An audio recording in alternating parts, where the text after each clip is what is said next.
बिस्मिल्लाहिर्रहमानिर्रहीम। अस्सलाम वालेकुम student, welcome back to our physics class. Student, आज हम सेकंड ईयर की न्यू बुक फिजिक्स 2026 में जो है उसका जो है 16 चैप्टर स्टार्ट करने लगे, that is electrostatics and static electricity. तो अच्छा स्टूडेंट, चैप्टर को शुरू करने से पहले एक छोटा सी जो है वो बात आप सुन लें। वो ये कि हम इसी लेक्चर के अंदर जो है वो पंजाब बोर्ड के अकॉर्डिंग जितने भी शॉर्ट क्वेश्चन है, लॉन्ग क्वेश्चन है, वो तमाम क्वेश्चन जो है वो कॉन्सेप्ट वाइज भी समझेंगे। उसके साथ साथ मैं आपको गाइड करता रहूंगा आपने क्या चीज करनी है क्या नहीं करनी है। तो वीडियो को लास्ट तक लाजमी देखिएगा, और जब आप फुल वीडियो देखेंगे, एक एक चीज समझेंगे, तो इंशाल्लाह ताला आपको सब कुछ क्लियर हो जाएगा। तो आप चैनल पे नए हैं तो चैनल को सब्सक्राइब और बेल आइकन पे क्लिक कर दे, ताकि आने वाली तमाम एजुकेशनल वीडियोस का नोटिफिकेशन आप तक लाजमी पहुंच सके। तो चलिए स्टार्ट करते हैं। स्टूडेंट, चैप्टर का नाम है इलेक्ट्रोस्टैटिक या स्टैटिक इलेक्ट्रिसिटी। तो सबसे पहले आपने यहाँ पर इंट्रोडक्शन में आए तो ये आपके पास सबसे पहले नंबर पे एक डेफिनेशन है इलेक्ट्रोस्टैटिक की। ठीक है, इसे डिफाइन इलेक्ट्रोस्टैटिक भी आ सकता है और उसके साथ साथ स्टैटिक इलेक्ट्रिसिटी भी आ सकता है। तो अब सबसे पहले हम सीखते हैं कि हमारे पास इलेक्ट्रोस्टैटिक क्या होता है। देखें स्टूडेंट, इलेक्ट्रोस्टैटिक का मतलब है स्टेशनरी इलेक्ट्रिक चार्जेस। ऐसे चार्जेस जो कि चार्ज है वो मूव नहीं कर सकते, अपनी जगह पर ही रहते हैं, मूवमेंट नहीं होती उनकी। ठीक है, ऐसे चार्जेस को हम क्या कहते हैं? इलेक्ट्रोस्टैटिक्स कहते हैं। ठीक है, तो सिंपल इलेक्ट्रोस्टैटिक्स का मतलब हो गया जब इलेक्ट्रिक चार्जेस एक ही जगह पर मौजूद हों और उनकी वजह से जो फिनोमिना पैदा हो उसे हम इलेक्ट्रोस्टैटिक कहते हैं। यहाँ से आप इसकी डेफिनेशन देखें, इलेक्ट्रोस्टैटिक और static electricities refer to the phenomena arising from the stationary electric charges.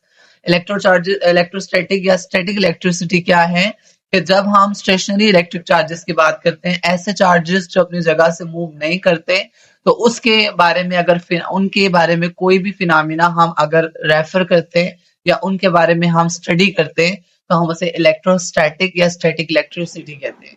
अच्छा, आपको यहाँ पे मेन बातें दो चार पता होनी चाहिए। वो ये कि एक तो याद रखना है कि हमारे पास एक होता है पॉजिटिव चार्ज। दो टाइप्स हैं, एक पॉजिटिव चार्ज होता है, एक नेगेटिव चार्ज होता है। ठीक है, और पॉजिटिव चार्ज एक दूसरे को रिपेल करते हैं, मतलब एक दूसरे से दूर करते हैं। ठीक है, मतलब एक दूसरे से दूर करते हैं।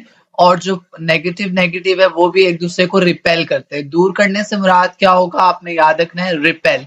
रिपेल याद करना है। ठीक है, सेम चार्जेस हो ना तो वो रिपेल करते हैं, और अगर डिफरेंट चार्जेस हो जैसे प्लस और माइनस है और माइनस और प्लस हो, तो हम उसको कहते हैं ये डिफरेंट चार्जेस हैं, इन्हें अनलाइक चार्जेस कहते हैं। ये क्या करते हैं, ये एक दूसरे को अट्रैक्ट करते हैं, एक दूसरे की तरफ मौजूद होते हैं। ठीक है, तो सिंपल आपने क्या याद करना है कि आपको ये पता होना चाहिए चार्जेस दो टाइप के होते हैं, एक पॉजिटिव चार्ज होता है, दूसरा नेगेटिव चार्ज होता है। और पॉजिटिव पॉजिटिव को रिपेल करता है, मतलब एक दूसरे को दूर दूर धकेलते हैं जब ये दो चार्जेस सेम आ जाएं, और अगर डिफरेंट चार्ज हों तो वो एक दूसरे को अट्रैक्ट करते हैं। ठीक है, ये बातें आपको पता होनी चाहिए। उसके बाद देखें, एक और चीज आपको ये पता होनी चाहिए, वो मैं आपको बताता हूँ। आपने ये देखना है कि जब भी कोई चार्ज हो ना, तो चार्ज के अराउंड एक रीजन होता है। मैं आपको बताता हूँ, जैसे हमारे पास देखें यहाँ पर ये एक चार्ज है ना, पॉजिटिव चार्ज है, तो इस पॉजिटिव चार्ज के ये अराउंड जो है ना वो एक रीजन होता है, जैसे ये मैं बना रहा हूँ। अब ये चार्ज के अराउंड जो रीजन है ना, इसको हम इलेक्ट्रिक फील्ड कहते हैं। हमेशा याद रखें, चार्ज के अराउंड जो रीजन होता है उसके पास जो जगह होती है, चार्ज के अराउंड जो जगह होती है उसको हम इलेक्ट्रिक फील्ड कहते हैं। बस आपको ये याद रखना है। तो ये आपका इलेक्ट्रिक फील्ड है। मतलब इलेक्ट्रिक फील्ड कहाँ होता है, चार्ज के अराउंड जो स्पेस होती है उसे हम इलेक्ट्रिक फील्ड कहते हैं। और अगर कोई चार्ज इलेक्ट्रिक फील्ड में दाखिल कराया जाए ना, तो उस पर फोर्स फील करता है वो चार्ज। ठीक है, जैसे मैं यहाँ से बाहर से कोई चार्ज लेकर आता हूँ, नेगेटिव चार्ज इन्फिनिटी सी, और इस नेगेटिव चार्ज को मैं इलेक्ट्रिक फील्ड के अंदर ले जाता हूँ। जब मैं इसको इलेक्ट्रिक फील्ड के अंदर लेके जाऊंगा तो ये एक जो है फोर्स महसूस करेगा, उसे हम कहते हैं इलेक्ट्रोस्टैटिक फोर्स। तो सिंपल याद रखने वाली तीन बातें हैं, एक ये कि चार्जेस की दो टाइप होती हैं, एक पॉजिटिव और एक नेगेटिव। और दूसरा आपने याद रखना है इलेक्ट्रिक फील्ड क्या होता है, चार्ज के अराउंड जो स्पेस होती है, जो रीजन होता है, उसे हम इलेक्ट्रिक फील्ड कहते हैं। और जब हम किसी चार्ज को इलेक्ट्रिक फील्ड में लेकर जाते हैं तो वहां पर एक फोर्स महसूस करते हैं जिसे हम इलेक्ट्रोस्टैटिक फोर्स कहते हैं। ठीक है, तो ये मेन चीज है जो आपको पता होनी चाहिए। तो यहाँ पे देखें वो कहता है these include forces exerted by charge on each other, वहां पर कहाँ पर इलेक्ट्रिक फील्ड के अंदर जो है वो फोर्सेस होती हैं, फोर्स होती हैं जो चार्ज एक दूसरे पर लगा रहे होते हैं। और electric field and electric potential produce by them and electric energy store in space and various devices. तो हमारे पास जो इलेक्ट्रिक फील्ड है उसके अंदर पोटेंशियल भी होता है, इलेक्ट्रिक पोटेंशियल प्रोड्यूस होता है, और साथ साथ हम उसमें इलेक्ट्रिकल एनर्जी या पोटेंशियल एनर्जी को हम स्टोर भी कर सकते हैं मुख्तलिफ किस्म की डिवाइसेस को इस्तेमाल करके। तो ये बहुत सारी इंफॉर्मेशन है, अभी हम जब आगे पढ़ेंगे तो आपको पता चलेगा ऐसी कौन सी डिवाइसेस हैं जो कि आराम से जो है वो चार्जेस को स्टोर कर लेती हैं। ठीक है, उसके अलावा इसमें बताया कह रहा है, और हम इसमें पढ़ेंगे क्या इलेक्ट्रिक फील्ड कैसे, इलेक्ट्रिक फील्ड जो है वो चार्ज के अराउंड होता है, जैसे मैंने आपको ऊपर बता दिए कि चार्ज के अराउंड की जो स्पेस होती है उसको हम इलेक्ट्रिक फील्ड कहते हैं। और इलेक्ट्रिक फील्ड में एक फोर्स एक्सपीरियंस होती है जिसे हम इलेक्ट्रोस्टैटिक फोर्स कहते हैं। क्या कहते हैं? इलेक्ट्रोस्टैटिक फोर्स, जो कि मैं आपको बता चुका हूँ। और कूलम्स लॉ से इसका फॉर्मूला लिया जाता है, जो कि फॉर्मूला आपने याद रखना है 1/4 pi epsilon not Q1 Q2 ठीक हो गया। आप ये सोचे होंगे कि ये सारी चीजें आपको याद रखनी है, एमसीक्यूज के हवाले से भी इम्पोर्टेंट है। नेक्स्ट अगर आप यहाँ देखें तो हमारे पास जो फोर्स की डायरेक्शन है वो किस पर डिपेंड करती है? वो नेचर पर डिपेंड करती है कि चार्ज आपके पास पॉजिटिव है या नेगेटिव है। ठीक है, इस चैप्टर के अंदर हम डिटेल में पढ़ेंगे इलेक्ट्रिक पोटेंशियल क्या होता है।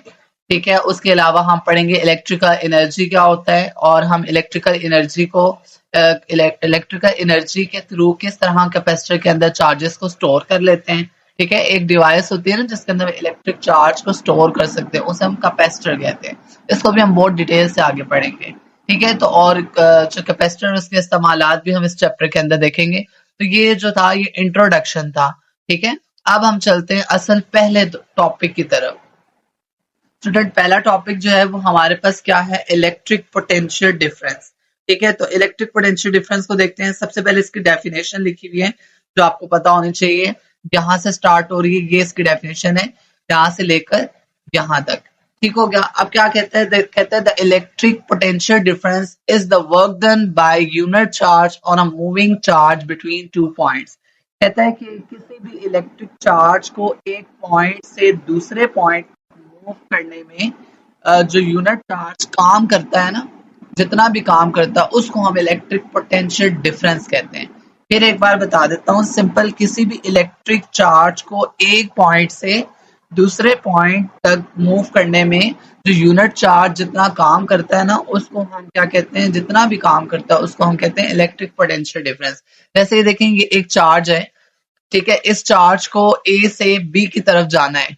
ठीक है, तो अब ये ए से बी की तरफ जब जाएगा तो इसको जितना भी जो है वो काम करना पड़ेगा इस यूनिट चार्ज को, इस यूनिट पॉजिटिव चार्ज को, तो एक पॉइंट से ए पॉइंट से बी पॉइंट में जाने के लिए उसको हम क्या कहेंगे? पोटेंशियल, इलेक्ट्रिक पोटेंशियल डिफरेंस कहेंगे। ठीक है, अब बेटे इसके अंदर जो इलेक्ट्रिक पोटेंशियल डिफरेंस है उसका तो आपके पास यहाँ पर डेरिवेशन जो है बिल्कुल सही नहीं हुई भी। ये प्रूव आपका पेपर के अंदर आता है कि प्रूव करें कि E is equal to del V over del D होता है। ठीक है, मतलब ये चीज आपने प्रूव करनी होती है। तो ये प्रूव करने के लिए यहाँ पर अगर हम बुक में देखें तो स्टूडेंट ये बिल्कुल भी प्रॉपर वे से नहीं हुआ हुआ, तो इसलिए इसके लिए मैंने नोट्स बनाए हुए हैं, तो मैं आपको उस नोट्स पर लेकर चलता हूँ।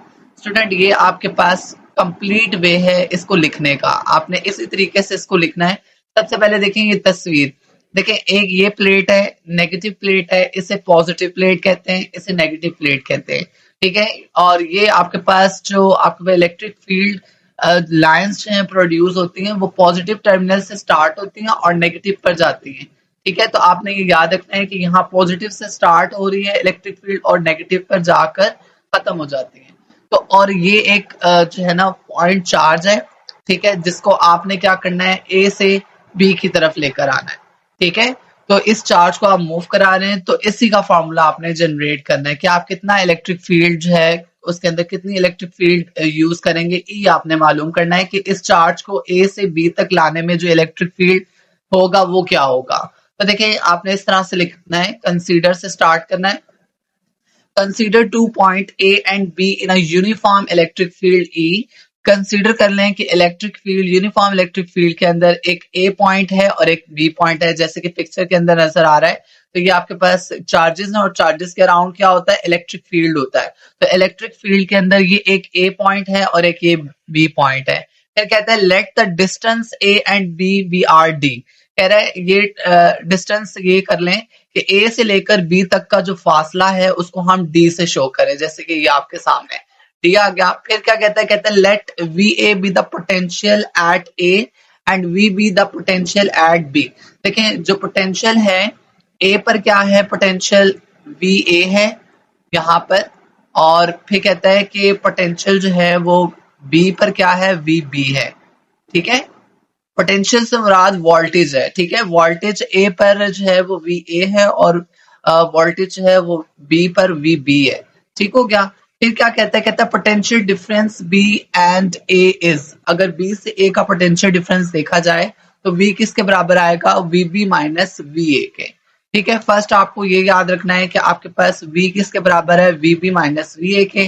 तो आप पोटेंशियल डिफरेंस के भी डेफिनेशन पढ़कर आए हैं। इलेक्ट्रिक पोटेंशियल डिफरेंस क्या था कि आप किसी भी ए पॉइंट को, किसी भी चार्ज को एक पॉइंट से दूसरे पॉइंट में लेके जाने के लिए, मूव कराने के लिए जितना भी वर्क करते हैं, वर्क डन करते हैं, वो आपके पास क्या होता है, इलेक्ट्रिक पोटेंशियल होता है। तो अभी इलेक्ट्रिक पोटेंशियल का फॉर्मूला पीछे हमने पढ़ना है, वो क्या है, यहाँ से देख लें, V is equal to W A B over Q naught है। मैं आपको बुक से भी दिखा देता हूँ, ये आपके पास है V इज इक्वल टू, ये V is equal to W A B over Q naught है। ठीक है, ये फॉर्मूला है इसका। तो इसलिए बुक में बिल्कुल सही नहीं लिखा हुआ है, इसलिए मैंने आपको नोट्स पर प्रेफर किया है। V is equal to W A B over Q naught, ये इसका फॉर्मूला आ गया। और जो मैंने आपको बताया कि जब एक चार्ज होता है, जैसे ये एक चार्ज है, इसके अराउंड क्या है, एक रीजन होता है, जैसे इसके अराउंड ये रीजन है, तो इस रीजन को हम इलेक्ट्रिक फील्ड कहते हैं। तो इलेक्ट्रिक फील्ड के अंदर कौन सी फोर्स थी, इलेक्ट्रोस्टैटिक थी, इलेक्ट्रोस्टैटिक फोर्स थी। ठीक है, तो इलेक्ट्रोस्टैटिक फोर्स को हम किससे लिखते हैं, एफ से। ठीक है, और हमारे पास वो किसके बराबर होती है, क्यू नॉट और ए के। ठीक है, ये किसका फॉर्मूला है, ये आपने याद रखना है, ये इलेक्ट्रोस्टैटिक फोर्स है। ठीक है, इलेक्ट्रोस्टैटिक फोर्स आ गई।